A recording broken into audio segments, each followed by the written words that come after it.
something in these hearings. But can I show you Rand Paul? Now, this is Ron Paul's crackpot son. Rand Paul. Look, I just want to make a point. Show him, he's asking Hillary a question about, well, about Benghazi and Libya, and look at her reaction. It's pretty funny. Now, my question is the U.S. involved with any procuring of weapons, transfer of weapons, buying, selling, anyhow transferring weapons to Turkey out of Libya? To Turkey? Turkey?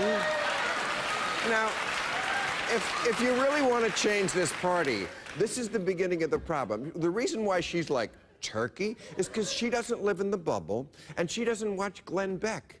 This is where, I saw this, this is where Rand Paul got this.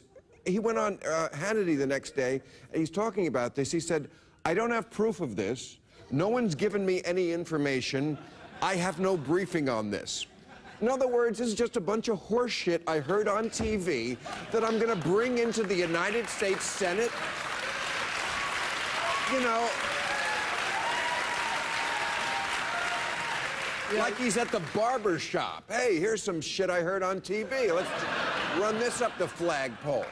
This only exists in Glenn Beck's world.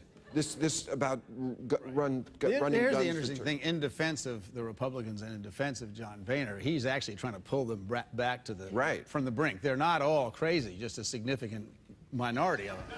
And so, I mean, that is crazy stuff. And you shouldn't, I mean, this is like the birthers and the Kenyan birth certificate and all that. There's about 45% of the Republican Party who thinks the president was born in Kenya. Now, that is clinically insane. Well, but there were good questions that were asked, though. For instance, you had Senator Ron Johnson who said, why for 2 weeks was the public told that this was about a movie? And there's debate about, you know, what was the information and should they have even said anything if they weren't 100% sure. But, I mean, there were questions asked, and, you know, Secretary of State Clinton's response was, well, what difference does it make what it was caused? And I think it was in a moment of frustration she said it. But, I mean, I do think there are tough questions that should be asked because we absolutely can't let something like that ever happen again. And if America was attacked by an organization affiliated with Al-Qaeda on 9/11, I think it is important. Well, we were attacked on 9/11, and 3,000 Americans died on American soil when a Republican was president, and we didn't go into it this much. So, I mean, let's keep perspective.